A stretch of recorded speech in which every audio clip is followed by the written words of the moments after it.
নমস্কার বন্ধুরা, সবাইকে অনেক অনেক স্বাগত। আবারও আমি সব কিছু গুছিয়ে নিয়ে চলে এসেছি রান্নাঘরে।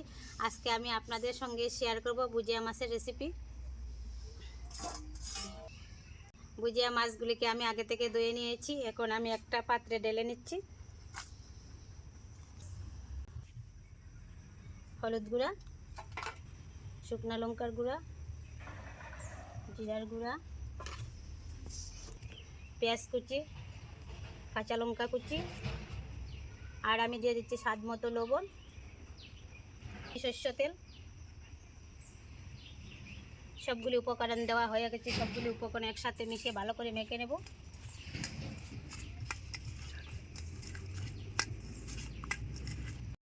আমি সবগুলি উপকরণ দিয়ে ভালো করে মেখে নিয়েছি। এখন আমি রান্না করে গিয়ে চুলাটা জ্বালিয়ে নেব।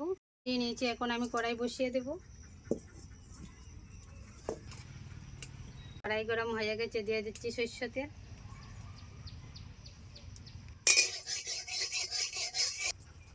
তেল গরম হয়ে গেছে, দিয়ে দিচ্ছি রসুন কুচি।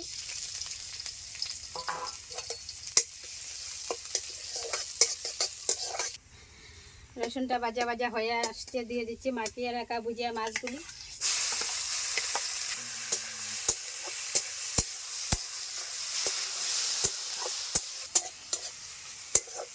দিয়ে দিচ্ছি পরিমাণ মতো জল। রেসিপি হয়ে গেছে, দিয়ে দিচ্ছি গরম মশলা।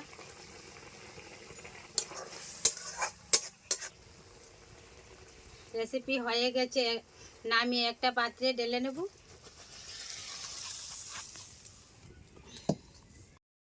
দর্শক বন্ধুরা, ভুজিয়া মাছের রেসিপি তো আমি বানিয়ে নিয়েছি। আজকের পর্বটি আপনাদের কাছে কেমন লাগলো? আর সাথে করছি খুবই ভালো লাগবে। যদি ভালো লাগে লাইক কমেন্ট শেয়ার আর চ্যানেলটি সাবস্ক্রাইব করে পাশে থাকবেন। নমস্কার।